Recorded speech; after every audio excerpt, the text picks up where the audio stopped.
Don Quijote, la locura que devoró un alma. Hay verdades que se ocultan bajo velos de risa, historias que se nos presentan como epopeyas, pero que, al rasgar su fachada, revelan un abismo de terror psicológico y una tragedia ineludible. Hoy, no hablaremos de un caballero andante, sino de un hombre atrapado en la más despiadada de las prisiones, la de su propia mente. Miguel de Cervantes Saavedra nos legó un texto que la historia celebra como sátira, una burla genial a los romances de caballerías. Pero al sumergirnos en sus profundidades, lejos del bullicio de la comedia, descubrimos un expediente escalofriante, una verdad oculta que acecha en cada página. No es la historia de un idealista cómico, sino la crónica de una lenta y agónica desintegración, donde la realidad se retuerce y los sueños se convierten en pesadillas.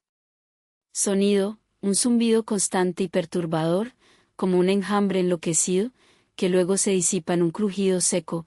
El prólogo de su propia saga nos lanza la primera y más brutal advertencia. No fue el destino, no fue una enfermedad casual que simplemente llegó. Fue una autocondena, una lección fatal. Del poco dormir y del mucho leer, se le secó el cerebro, de manera que vino a perder el juicio. Estas palabras, que a primera vista parecen una inocente introducción, son en realidad la sentencia, el augurio de una mente que se consume a sí misma. Alonso Quijano no enloqueció de repente, se consumió, su intelecto, antaño agudo, se marchitó, desecado por la fiebre incesante de una fantasía impuesta. No es una locura alegre y caprichosa, es una lenta agonía mental, un cerebro que, día tras día, devora sus propios cimientos, reemplazando la realidad con la materia putrefacta de sueños ajenos. La Mancha, ese paisaje árido y desolado, se convirtió en el espejo de su espíritu, un páramo donde la cordura se evaporó sin dejar rastro. Escena, primer plano de libros antiguos, mohosos, con páginas que se deshacen en polvo al tocarlas. La cámara se detiene en una ilustración desdibujada de un caballero. Los libros de caballerías, esas sagas de héroes y maravillas, no eran para él un simple pasatiempo, eran el veneno que corroía su percepción. Cada línea leída, cada gesta heroica, cada damisela en apuros, no era una inspiración, sino un clavo más en el ataúd de su razón. Estos textos, repletos de fantasías imposibles, le prometían gloria, honor y un amor trascendente. Lo que le entregaron, en cambio, fue un mundo donde cada encuentro se transformaba en una herida brutal, cada ideal en una burla macabra. Su realidad se desdibujó, se retorció, hasta que fue incapaz de distinguir la nobleza del vil metal, la justicia de la barbarie, la verdad de la mentira que él mismo construía desesperadamente para sobrevivir a su propia desdicha. Se arrojó a ese abismo, y el abismo le devolvió un reflejo distorsionado, violento y, en última instancia, aniquilador. Sonido, un lamento lejano, casi inaudible, como el viento en un páramo, seguido de un silencio opresivo. Y en el centro de esta tormenta mental, una figura etérea, inalcanzable, Dulcinea del Toboso. Para el vulgo, un nombre romántico. Para nosotros, el fantasma más cruel de todos. Ella no existía. Nunca existió. Es el vacío que él intentó llenar con una devoción tan intensa que se convirtió en una tortura autoimpuesta. El amor que profesa no es por una persona, sino por una idea, un espejismo que lo arrastra cada vez más profundo en su delirio.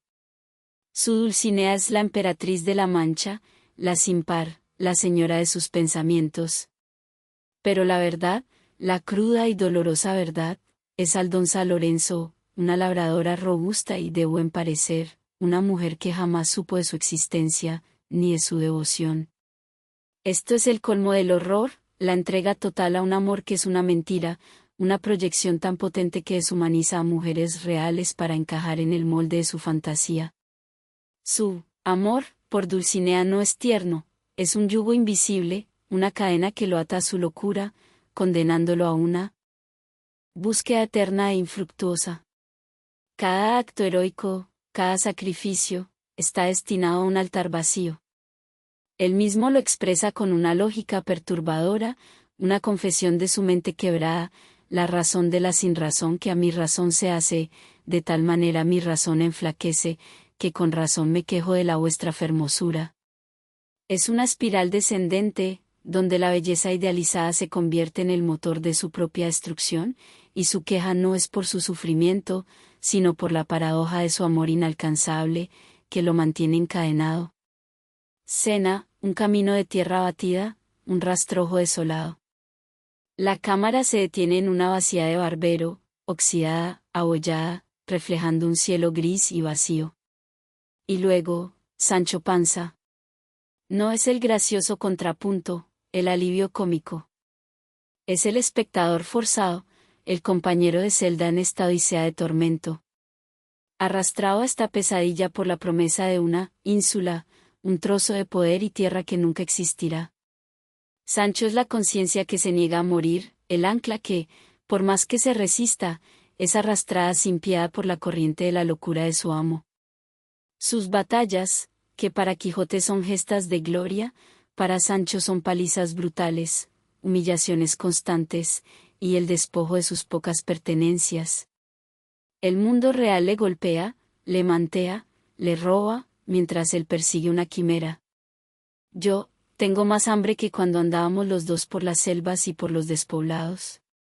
Esta simple queja de Sancho revela la cruda realidad de su existencia junto a Don Quijote, una vida de constante privación, violencia y promesas vacías. Su lealtad, lejos de ser admirable, se vuelve una sumisión trágica, una resignación forzada a la mano que lo arrastra hacia más sufrimiento.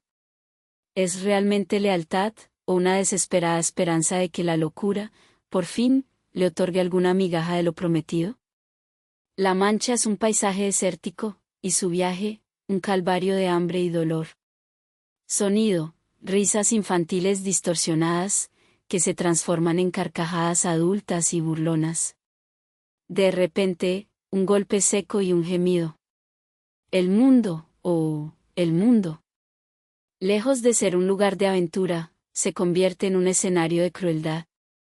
Los duques, el bachiller Carrasco, el cura, el barbero, no son sus aliados, son sus verdugos.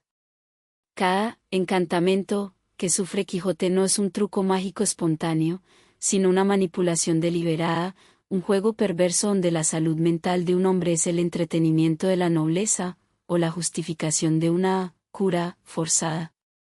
Lo enjaulan, lo disfrazan, le imponen penitencias absurdas, todo mientras se ríen de su dolor, de su patética persistencia. Convierten su delirio en un espectáculo, despojándolo de cualquier dignidad restante. El mundo no quiere curar a Alonso Quijano, quiere domar a Don Quijote, reducirlo a un objeto de burla o a un mero, buen vecino, sin alma, desprovisto de la única identidad que le quedaba.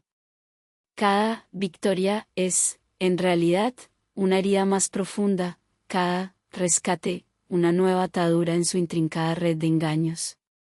La liberación de los galeotes es un acto de justicia, que solo devuelve criminales al mundo, poniendo a otros en peligro.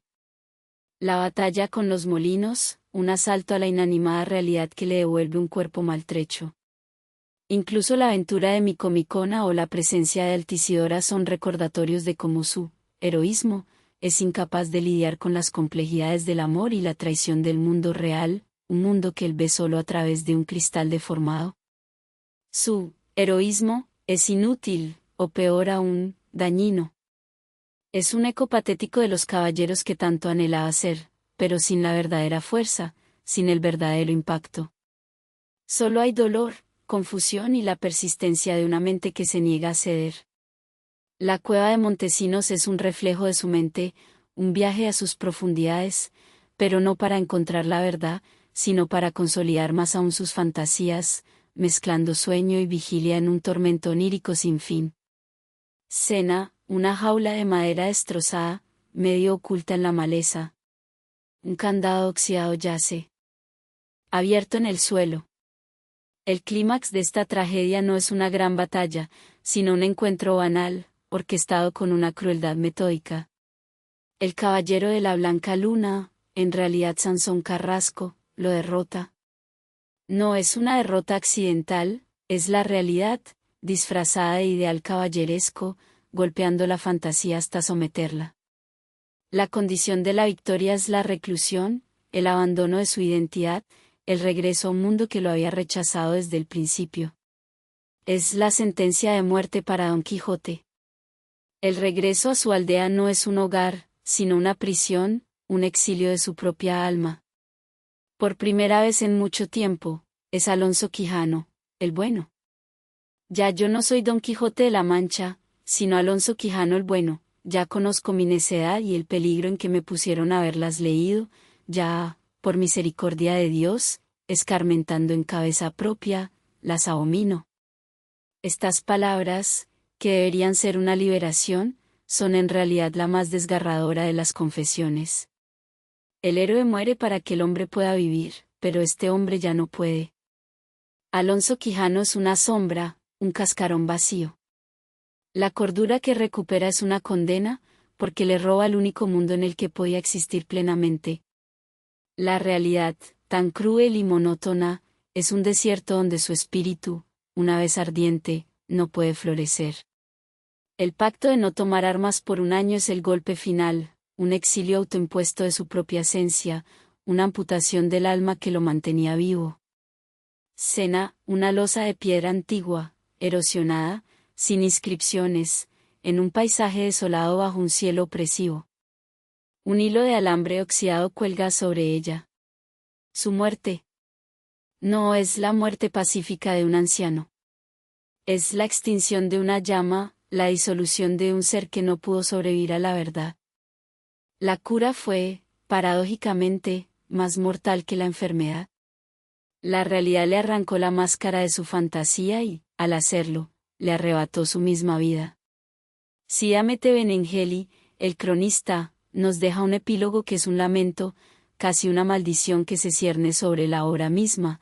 Aquí quedarás, colgada esta espetera y de este hilo de alambre, ni sé si bien cortada o mal tajada peñola mía, a donde vivirás luengos siglos, si presuntuosos y malandrines historiadores no te descuelgan para profanarte. Es la advertencia de que la historia de Don Quijote, incluso después de su muerte, está condenada a ser malinterpretada, profanada por aquellos que no entienden la profundidad de su tragedia.